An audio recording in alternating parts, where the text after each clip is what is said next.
দায়িত্ব নেওয়ার পর থেকে ব্রাজিলকে তাদের পুরনো রূপে ফেরানোর চেষ্টা করছেন দরিভাল জুনিয়র।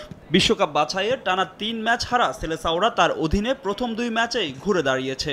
ইংল্যান্ডকে হারানোর পর স্পেনের বিপক্ষে ড্র করেছে 5 বারের বিশ্ব চ্যাম্পিয়নরা। এবার কোপা আমেরিকার শিরোপায় চোখ তাদের। কোপার প্রস্তুতিতে কমতি রাখছে না ব্রাজিল। এরই মধ্যে আয়োজক যুক্তরাষ্ট্রে ফুটবলারদের নিয়ে ক্যাম্প করেছে তারা। কোপার জন্য দলে আনা হয়েছে আমূল পরিবর্তন। স্কোয়াডে রাখা হয়নি নেইমার জুনিয়রকে, আর ইনজুরির কারণে ছিটকে গেছেন গোলরক্ষক এডারসন। মূল টুর্নামেন্টের আগে দলের মধ্যে বোঝাপড়া বাড়াতে প্রীতি ম্যাচে মেক্সিকোর বিপক্ষে মাঠে নামছে বিনি রদ্রিগোরা। তবে নতুন একাদশ নিয়ে বেশ আত্মবিশ্বাসী কোচ দরিভাল জুনিয়র।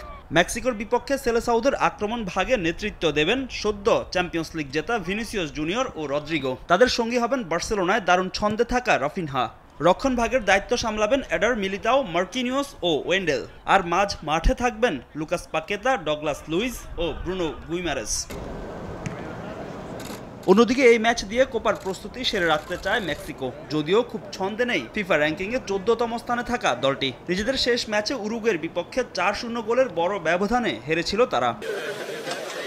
অন্য ম্যাচে ইউরোর প্রস্তুতি সারতে অপেক্ষাকৃত দুর্বল প্রতিপক্ষের বিপক্ষে মাঠে নামছে 3 বারের ইউরো চ্যাম্পিয়ন স্পেন। লা রোজাদের প্রতিপক্ষ নর্দার্ন আয়ারল্যান্ড। ফাহিম ইসলাম, সময় সংবাদ।